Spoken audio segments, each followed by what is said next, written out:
Hey, what's up? This is the show where I review my whole Steam library. This is number 9 out of 689 and it's the first D title out of 59. At the end of the video I'll spin the wheel to see which game is up next. This week, however, we'll revisit From Software's Dark Souls 1 from 2011, third-person action RPG where you run around, die a lot, and fight huge monsters. We all know what the Souls series went on to become. They basically carved out their own genre, and to this day From Software created one of the most beloved game series period, inspiring innumerable copycat games that are known as Souls-like, as well as garnering a huge fanbase across the globe. Elden Ring is one of the most popular games of the series that many people probably know and like, so today I want to see if one of the first games of the series still holds up 12 years later, or if nostalgia goggles are playing a trick on all of us. I'm no stranger to the Souls games. I tried looking up the exact date for when I bought Dark Souls 1, but I only found Dark Souls 2, which was the 9th of June of 2014. Safe to say it's been a long time since I played this game. Steam says that I played Dark Souls 1 for around 50 hours. I would have liked to check on my original character, but I couldn't find the save anymore. I didn't spend much time in character creation. The only thing that really matters is choosing your starting class and picking your gift or whatever it's called. I never really went with a faith build before, so I thought I would try it for this time around. As for my starting item, I went with the master key since I didn't want to deal with Blighttown that much. Faith thing didn't really turn out like it planned since I went on to play a strength boy, but more on that later I guess. What I love is that even though I haven't played this game in years, the locations and characters are so memorable that I felt right at home. Firelink Shrine is probably one of my favorite places in games period. First thing I did after finishing the tutorial was to get a better weapon at the nearby graveyard. I got my big sword and tried getting my strength up to two-handed ASAP. After that you're supposed to ring 2 bells to progress. Since I don't have all day to waste, I tried speedrunning from bonfire to bonfire as much as I could, so I progressed relatively quickly, disregarding me dying here and there. I must say, save for a few exceptions, the trash mobs and environmental hazards gave me more trouble than the actual boss fights. After killing the gargoyle guys and ringing bell number 1, you are supposed to go through Blighttown and fight Quelaag to ring bell number 2.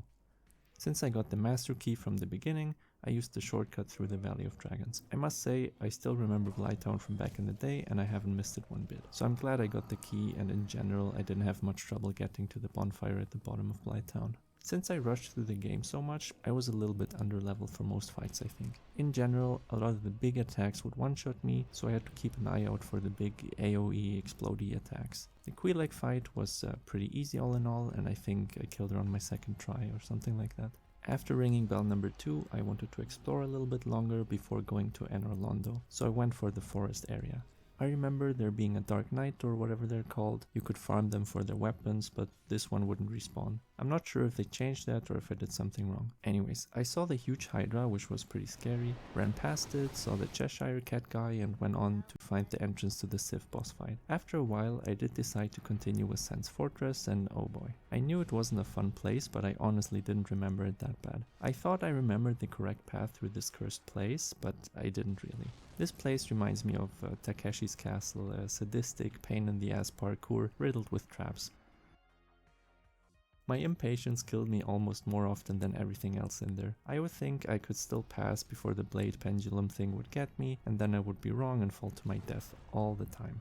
The worst is you making it to the top and then randomly dying before activating the shortcut, so you would have to go through everything once more. I knew there was a hidden bonfire somewhere, but I didn't remember where exactly, so I had to look it up because I was not going through this torture again. All in all, I must have died at least 30 times in Sen's Fortress, but then killed the Iron Golem on my first try. I tried making him fall down the abyss, but I was too slow since I didn't have much endurance and couldn't hit fast enough. Anor Londo's scenery is very cool, so it was nice seeing it again.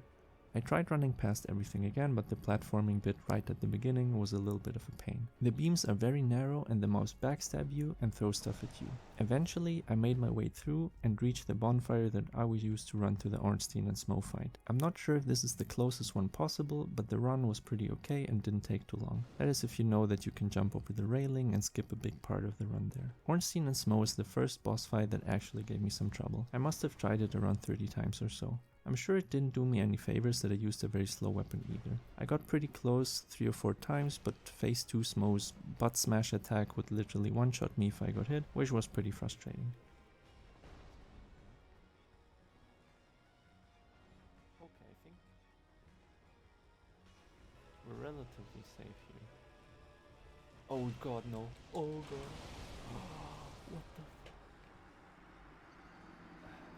You can call it copium if you want, which it probably is, but I thought that some of the interactions were bullshit. For example, Orstein does a thing where he goes in the stance to charge you, but if Smo is in front of him, he will get stuck and just kind of hover in place.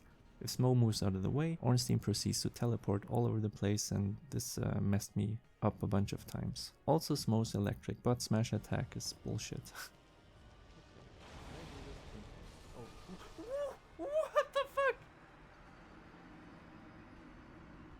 Okay, it still one-shots me, never mind. All in all, I'd still say it's an iconic, mostly fair and fun fight. If you don't get greedy, it's not that bad.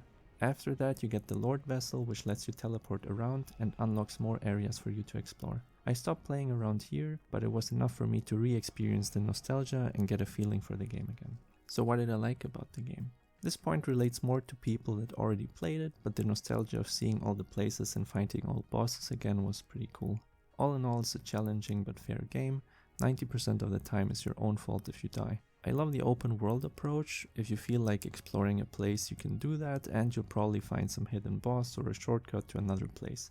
It's no mistake that FromSoft is famous for their level design. Also, finding shortcuts that loop back to an earlier bonfire and finding secret areas just feels very good in general. I like the cool character design across the board, and in general the vibe and aesthetic of the whole game is just cool. There's a lot to be said in general about Dark Souls 1 taking inspiration from Berserk, but that's probably not for this video. I didn't have much contact with the lore of the game in this playthrough, but I know it's very extensive, so if you're interested in this sort of thing, there's tons of stories and connections to uncover by reading through item descriptions and talking to NPCs in the world. What did I not like about the game? Sometimes the camera would be wonky, for example in Anor Londo when you walk down this narrow rooftop passage. I didn't like that for a sizable part of the game you're not able to teleport around from bonfire to bonfire, so if you're in an area you possibly have to backtrack a ton. My faith run kind of turned out to be a strength run. I guess this is more on me than the game though, since I pretty much rushed through everything and didn't explore much to find miracles and so on. I don't know if this was because I played on the original Dark Souls 1 version and not the remaster, but I pretty much didn't see a single other player. The game felt pretty dead in that regard. All in all though, there's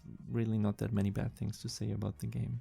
Should you get it or revisit it? It's very clear that From Software learned from each installment, and judging by Elden Ring's success, they were correct in their adjustments. They had very good game with Dark Souls 1 and kept on polishing and improving on it. I think it still holds up to this day. At best I could criticize minor annoyances, but the core game is still rock solid. If you liked it back then, you'll still like it today, and maybe you should go ahead and revisit it yourself. I had a lot of fun with it. I would say it's still a little bit rough around the edges in comparison to other titles of the series, so if you want the result of years of improvements, get Elden Ring instead. On the off chance that you haven't played this ever, I couldn't not recommend it unless you're the type of person that gets frustrated very easily. Although the $40 price tag is pretty steep for a game this old, you should probably wait for a sale. This week's wheel resulted in Dishonored, which will come out in 2 weeks. If you enjoyed this week's review, be sure to like and subscribe. I release a new episode where I review a game in my Steam library every week on Sunday. Good luck.